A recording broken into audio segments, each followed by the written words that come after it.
Hi everyone! Welcome to another episode of Free Talk with Miss Joe. Real talk, no foe. Please feel free to hit like and follow so you can join me in every conversation. So for today's episode, it's just me, and I'm just going to tell you a little bit of a story about something that really interests not only myself, especially when I was a little girl, but a lot of people, a lot of young people. And naalala nyo pa ba when we were kids, when we were so fascinated about watching our superheroes? So, I chose this topic kasi nung maliit ako, or I think kahit na sino sa atin when we were kids, we love watching superheroes. Meron tayong sarili-sarili nating mga idol na superhero that we look up to. I'm pretty sure dun sa mga nagsulat nito, yung mga authors nila, meron silang pinaghuhugutan kung bakit nila create itong mga superheroes na ito. So today, yun ang ikukwento ko sa inyo. A little backstory about some of our favorite superheroes. Paano sila nagmula, sila nag-create. We grew up watching them save cities, fight villains, wear these iconic masks and capes. But when you really look at their stories, most of them started from something broken. And somehow, instead of letting that pain destroy them, they turned it into strength. That's probably why people still connect with superheroes today. Kasi di ba ganun din tayo. Pag nasasaktan tayo, minsan, instead na maging broken tayo, masira ang buhay natin, dito tayo kumukuha ng inspirasyon or ng motivation para bumangon tayo ulit. Para maka-move forward tayo so kung ano man yung pinagdaanan o yung pinaghuhugutan natin. That's probably why people still connect with superheroes today. So, for this episode, I'm diving into the backstories of our favorite superheroes, the struggles that shape them, and why we still keep searching for heroes in a world that sometimes feels like it needs saving too. The interesting thing is, superheroes were never really just about powers or yung mga cool costumes. When we look at their real backstories, most of them are actually born from pain, loss, or struggles. Example, si Batman. Batman became a hero after losing his parents. Si Spider-Man learned responsibility through guilt and heartbreak. Kahit si Superman spent his life trying to fit into a world where he felt different despite being raised by Earth parents.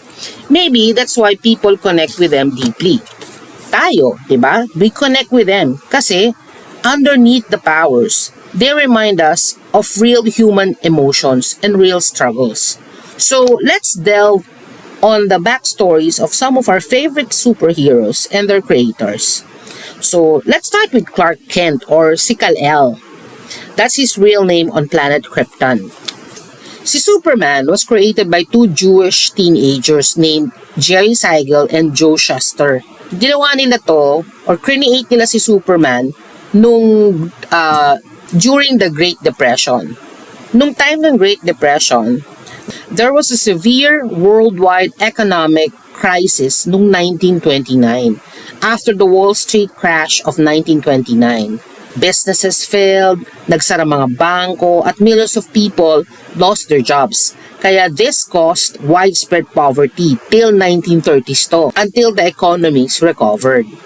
So si Superman was created as a symbol of hope para sa mga immigrants at mga refugees. They based Superman's origin sa mga experience ng mga immigrants. Kaya si Superman alien, di ba? So yung immigrants parang alien sila. Kasi nga foreigners. So, arrive siya as an alien refugee. Tapos, in-adopt siya ng mga mababait na Americans. He was fighting for justice. Ang real name niya, as everyone knows already, is Kal-El. So, sa mga Jews kasi, or in Hebrew, Kal-El literally means voice of God. So, they wanted a hero who could inspire more and fight for justice. Because at that time, the world needed an inspiration.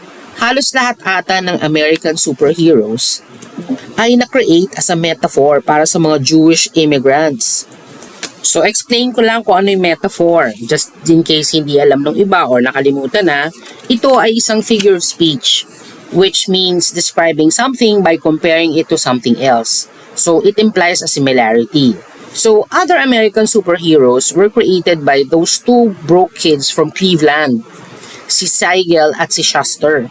Si Siegel yung writer, si Shuster naman yung artist.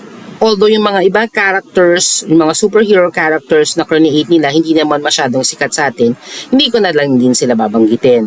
So yung ibabanggitin ko, yung mga sikat lang sa atin. Si Batman naman was inspired by Zorro. Si Zorro, as a lot of people know already, is a Mexican superhero. Same with Bruce Wayne, rich guy who pretends to be idle. Ganon din si Zorro. So almost the same costume, may cape, may mask, and black din. Si Don Diego de la Vega. Ang story ni Batman ay hango sa real-life story ng isang mayamang playboy na naging masked vigilante sa New York noong mga 1930s.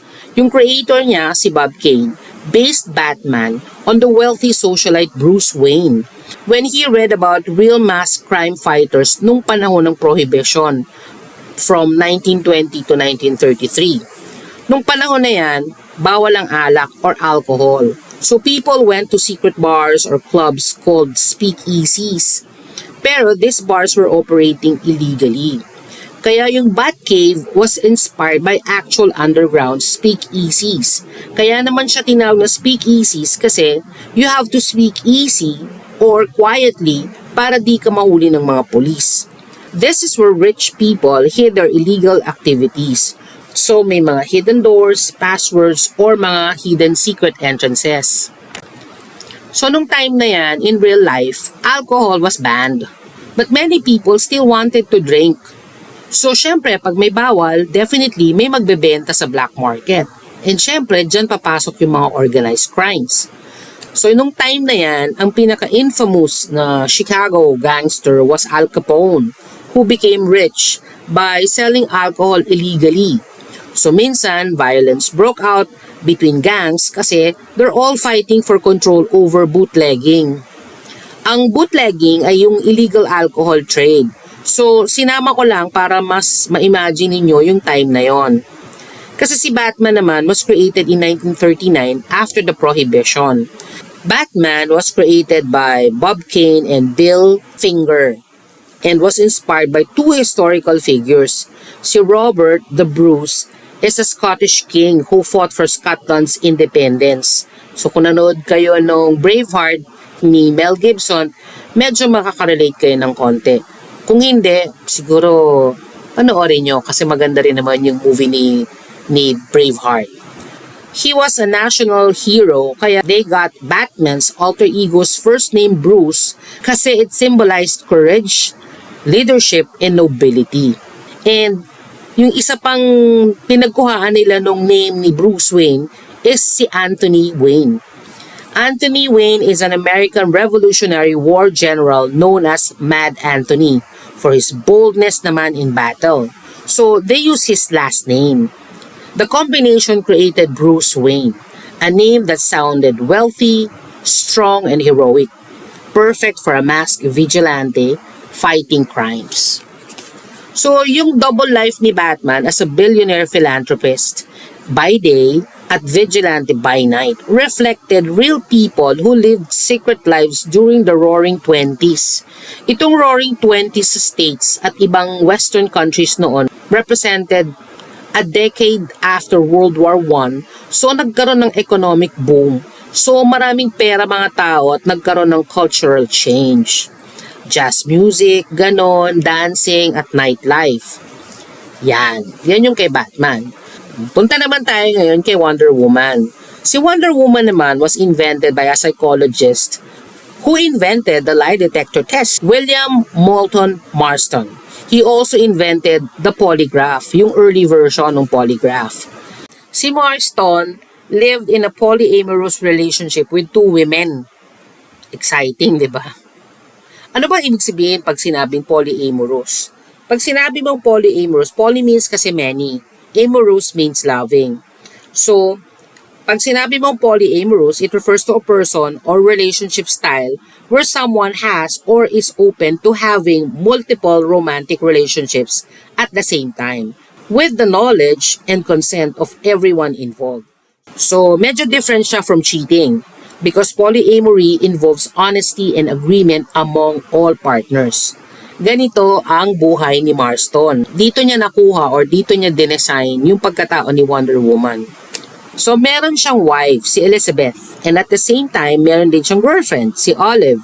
Si Olive is his researcher and assistant and partner.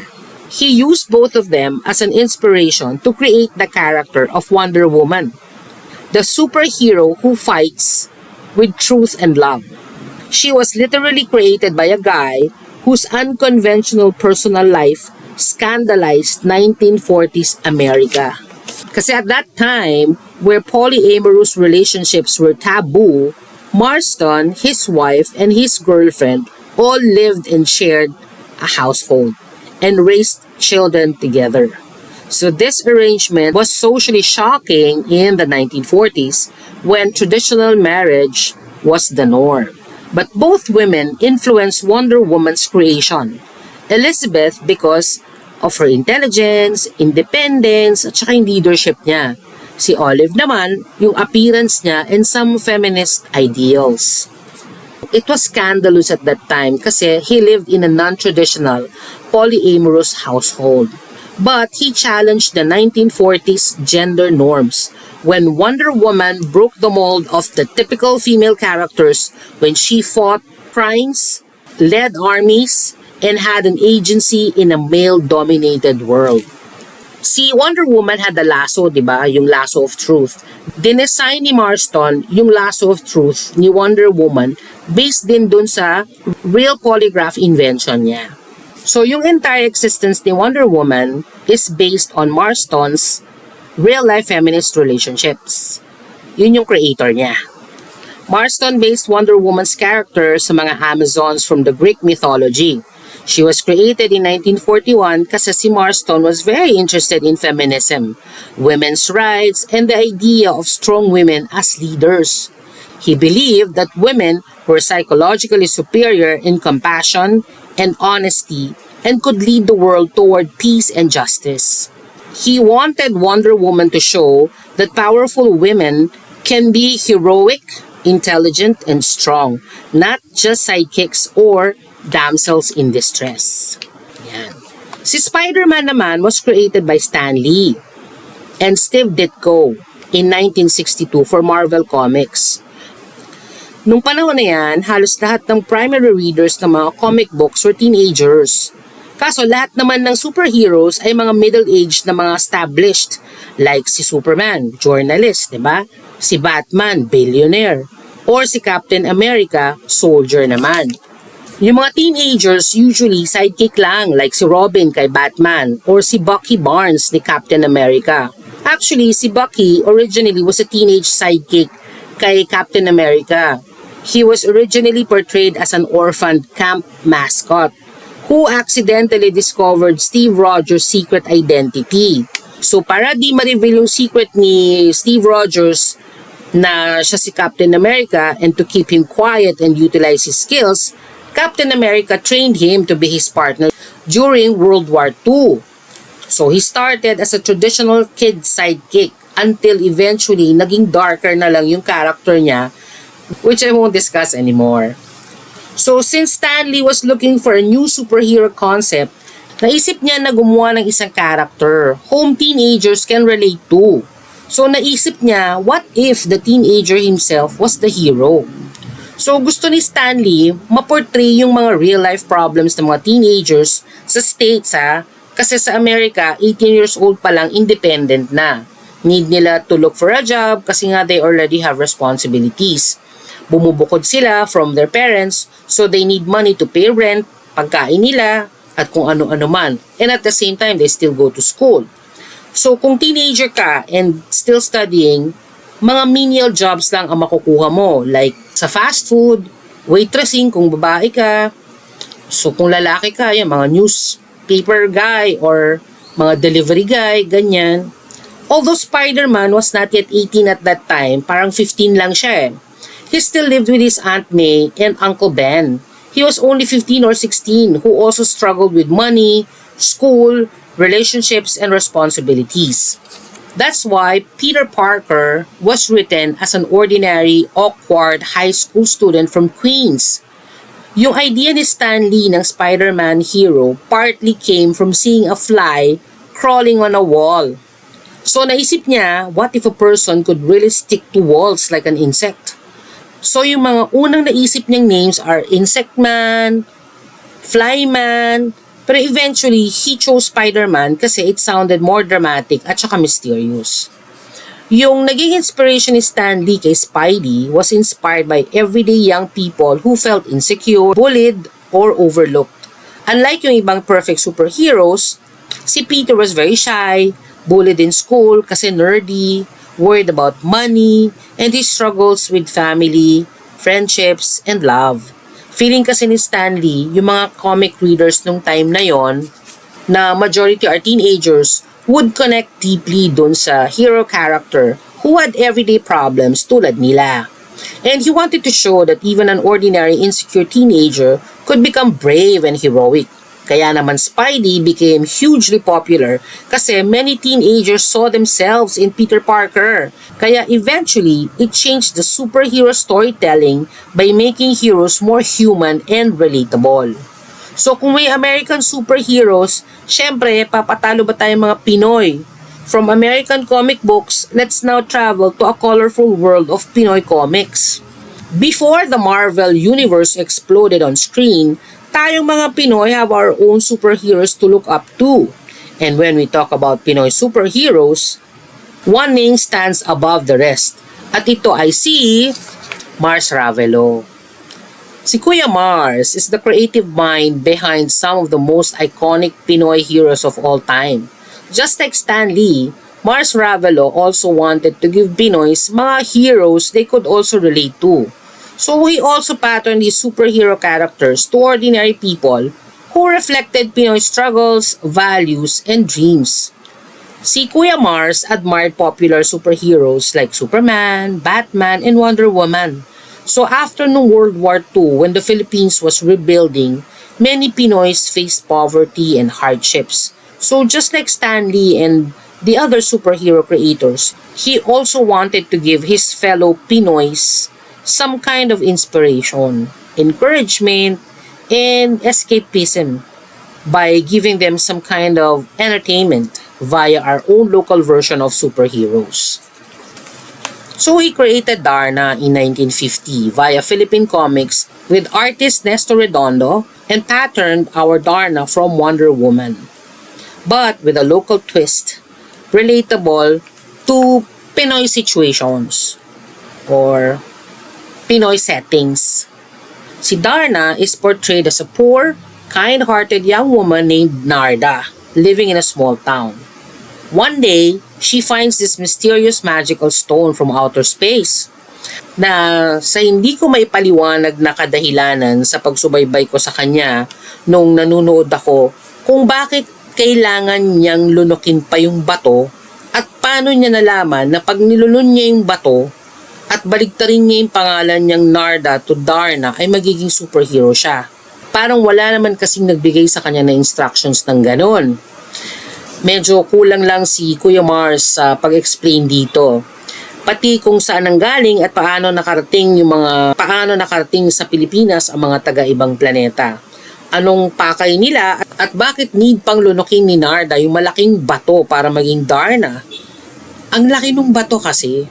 At the same time, kung paano na pagkatapos niyong lunukin yung bato at makipagbakbakan sa mga kaaway niya, ay namamanage niyang iluwa yung bato na wala man lang ka-effort. Hindi man lang siya nabubulunan or anything.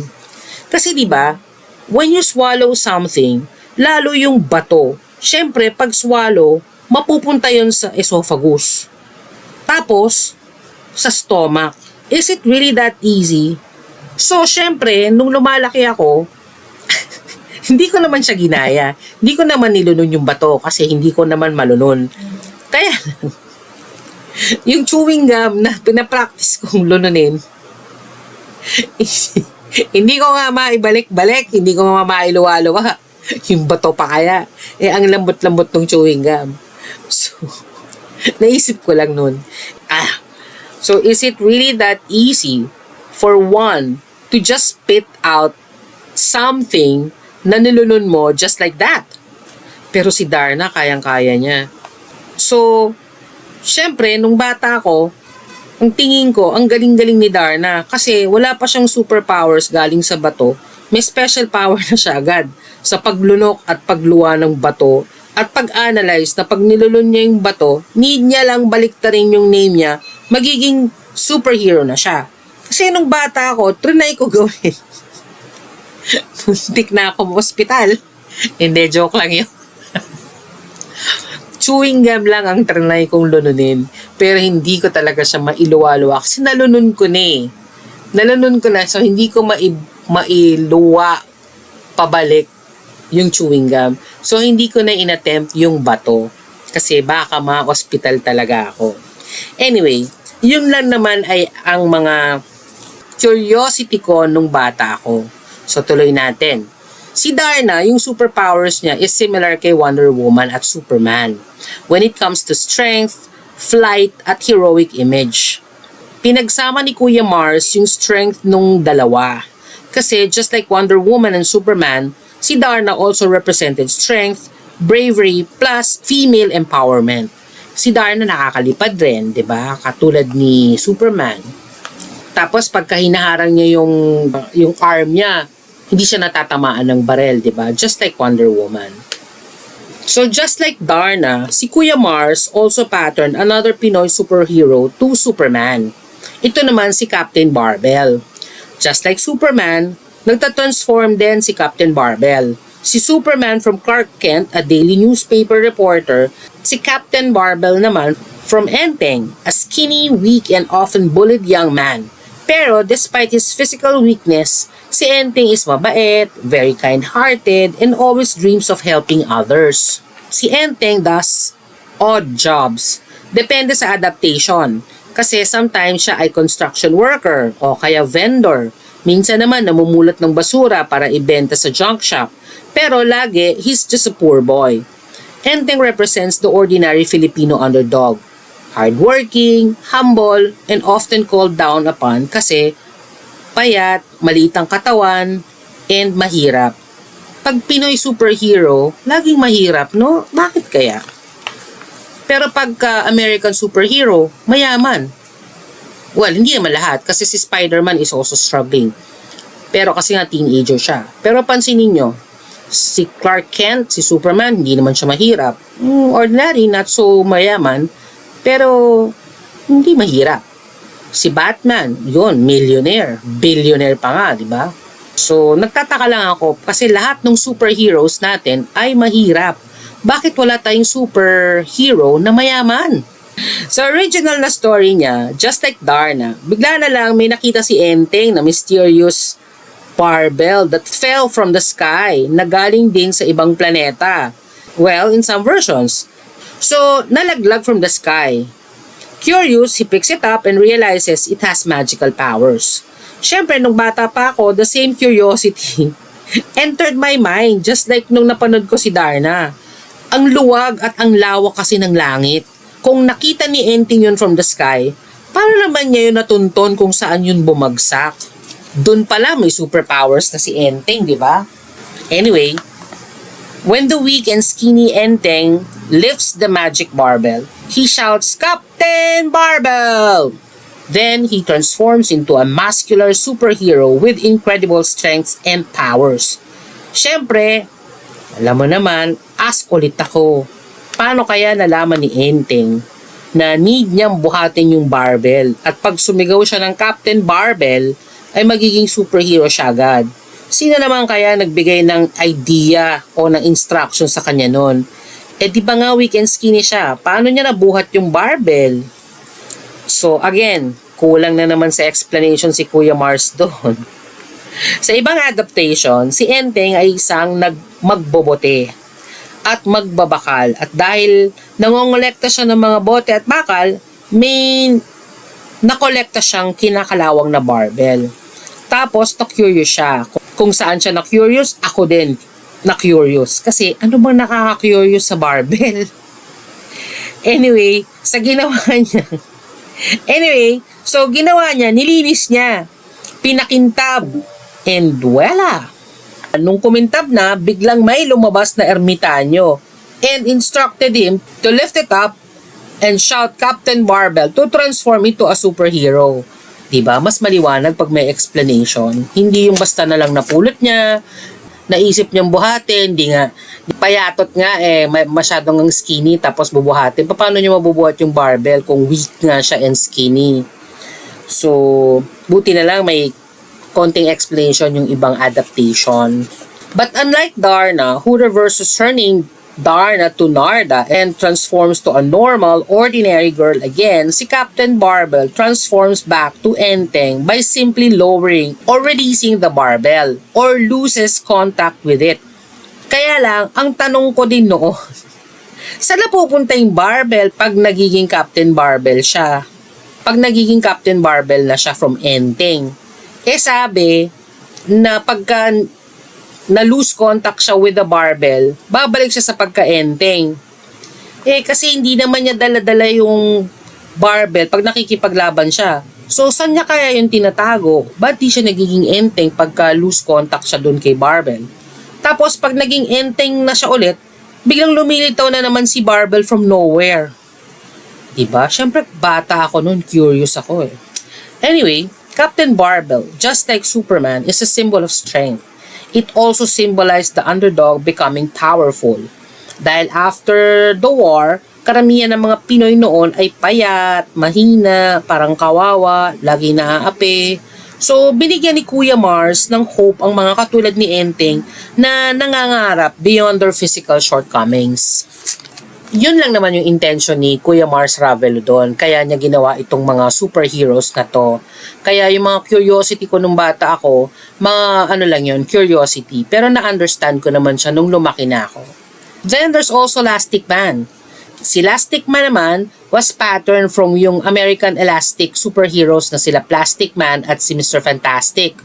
May iba-iba na ding adaptation si Elastic Man. Pero yung classic version niya tells of an ordinary man who gains rubber-like powers after a strange incident involving a special substance or unusual scientific event. So yung katawan ni Elastic Man nagiging elastic, allowing him to stretch his arms and legs, twist and reshape his body, bounce like a rubber, and survive bullets and injuries. So yung origin niya, dahil mahilig si Kuya Mars sa mga taga-ibang planeta, ganon din si Elastic Man.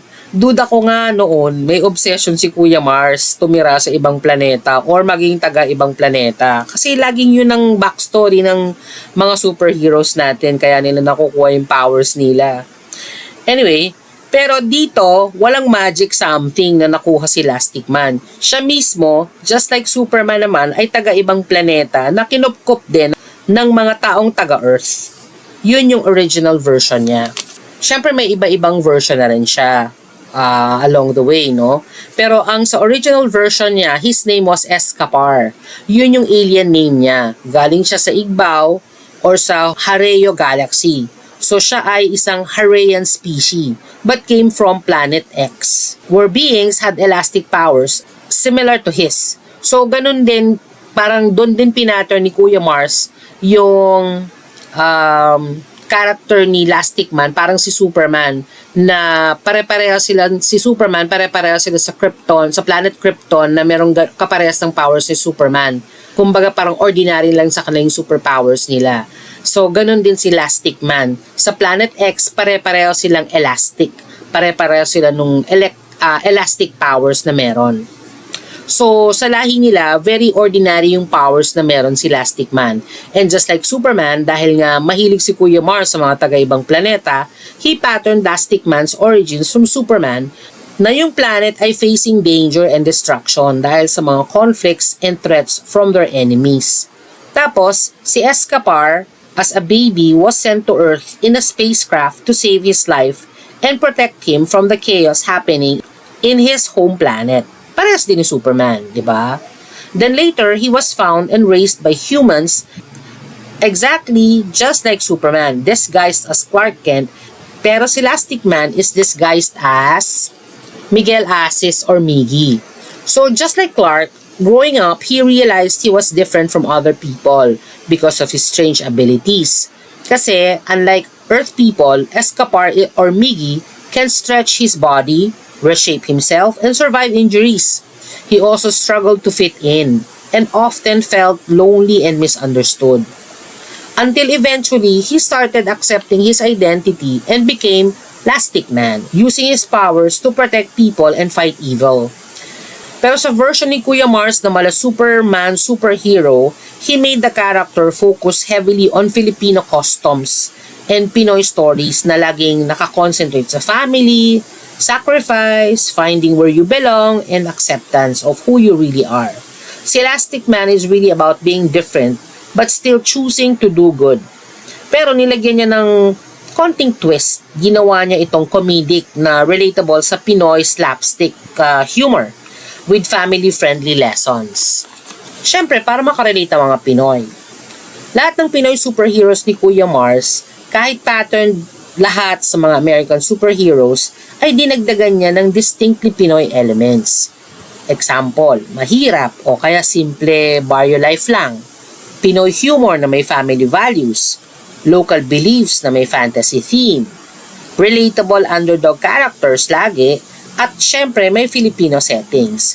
Pero lahat naman ng characters nila often had common themes. Ordinaryong tao na mahirap, laging mahirap pag Pinoy na nagiging extraordinary. Unlike si Batman at Bruce Wayne, billionaire playboy. Si Superman as Clark Kent, reporter. Ganon din si Wonder Woman as Diana Prince. Hindi sila mahirap. Ewan ko ba pag Pinoy lagi mahirap. Meek, kawawa, dapat underdog muna.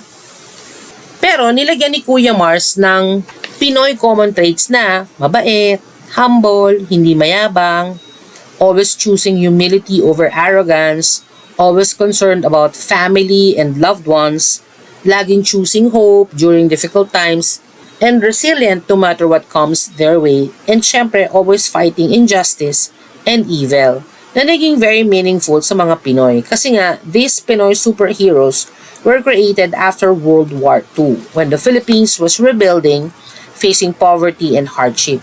Kaya siguro, nung mga panahon na yon, si Kuya Mars ang lagi niyang nalalagay na character or common character ng mga kanyang mga Pinoy superheroes ay mahihirap kasi siguro halos lahat talaga ng Pinoy at that time ay mahihirap dahil nga katatapos na ng gera. In fairness to Kuya Mars, pinaparelate niya lang ang storya niya or ang characters ng kanyang mga superheroes dun sa relatable situation during that time.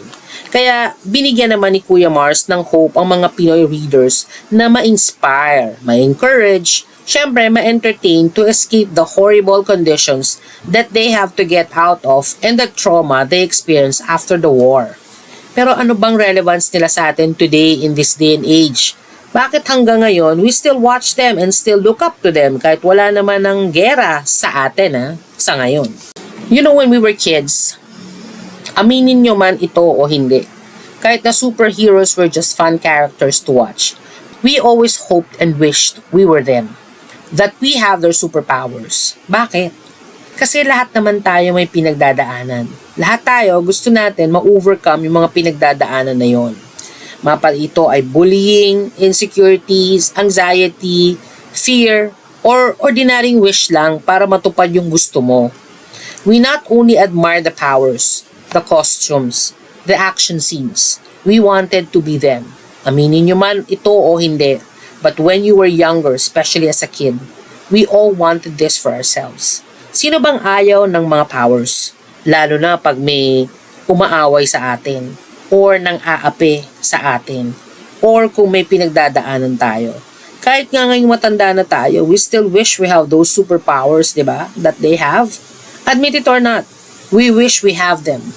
We always wish we have superpowers, or we have powers. Pero in reality, hindi talaga yun nangyayari. May mga ibang taong may powers, pero hindi superpowers.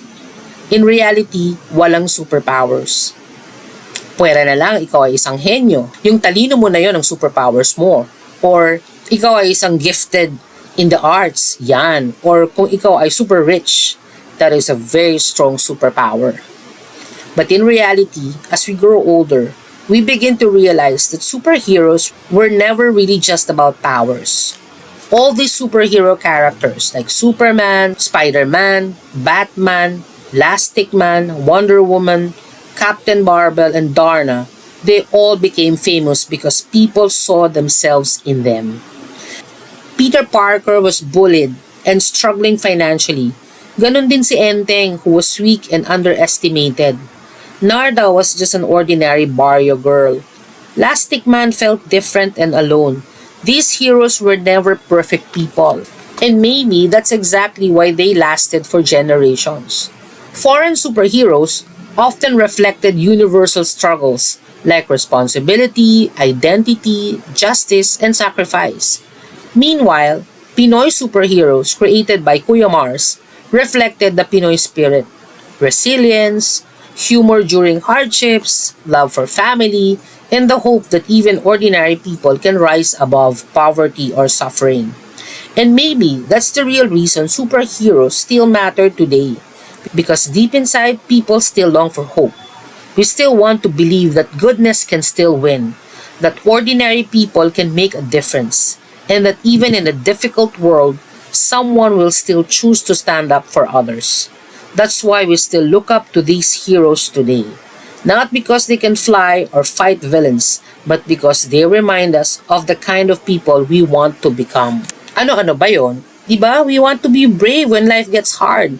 We want to be kind even when the world is cruel. And we want to be willing to help even when nobody is watching. Kasi hindi siya madaling gawin. Lalo na sa mga panahon natin ngayon na napakaraming mambubudol at mandarambong. Hindi madali maging mabait sa panahon ito dahil marami nang nanloloko ngayon. Di ba kahit nga sa Senado, nagkakalokohan na ngayon, hindi na natin malaman kung sino ang tama, kung sino ang mali, kung sino ang nanloloko o kung sino ang nagsasabi ng totoo. Sa totoong buhay, we don't all get superpowers. Karamihan sa atin, karaniwang tao lang. Nagtatrabaho, nagsisurvive sa araw na to, humihinga para mabuhay. But every day, people quietly become heroes. The parents working so hard, sacrificing for their children, the worker surviving exhaustion, the student fighting anxiety and enduring bullying, the friend staying strong despite personal battles. These superheroes remind us that courage is not being invincible. Sometimes, courage is simply continuing and enduring despite fear, pain, or hardship. And at the end of the day, the message of every superhero story is the same. You do not have to be powerful to matter. You just have to choose to do good when you can. And maybe that's the superhero the world still needs today. To me, we don't need powers to become someone's hero because even ordinary people can rise, fight, endure, and inspire others. To me, kindness is a superpower. Resilience is bravery. And simply choosing to keep going despite many hurdles and challenges is already heroic. Kahit na maraming buwisit sa buhay mo, kahit na maraming kontrabida sa buhay mo, choosing to keep going despite many people doing something not so good to you is already heroic. Yung hindi mo lang sila papatulan, hindi mo na lang sila papansinin, that's also being heroic. Because that is not a very easy thing to do. So, pag umalis ka ng bahay na peaceful ka, despite the traffic, papuntang office o school, despite the same thing happening to you pauwi mo, but still nakauwi ka ng buo ka, walang nangyaring masama sa'yo, isn't that something heroic also? Natuwa ang pamilya mo, anak mo, nanay mo, tatay mo na nakauwi ka ng maayos, buo, and peaceful. That to me is much more heroic. Before I end this episode, let's do word talk. Our word talk for today is paragon. Paragon means the perfect example of something, especially a person admired for excellence, virtue, or heroism. Example, Superman is often seen as a paragon of hope and justice. So yung simple meaning niya is someone people look up to as an ideal or role model. So anybody can be a paragon. Even an ordinary person can still be a paragon. It works for superheroes because many heroes represent the best qualities humans aspire to have: courage, sacrifice, strength, and compassion. Maybe superheroes don't only exist in movies. Sometimes ordinary people become paragons too, through courage, sacrifice, and the way they keep going despite life's struggles. So that's our word for today, paragon, spelled P-A-R-A-G-O-N. So this has been your host, Miss Jo, reminding you that heroes aren't only found in comics or movies. Sometimes they're also found in ordinary people trying their best every single day. Thank you everyone for tuning in. Please like, follow, share, and subscribe on Spotify, Facebook page, and YouTube channel at Free Talk with Miss Jo, Real Talk NoFo. Let's keep learning, keep growing, and keep going. Stay grateful everyone. Bye!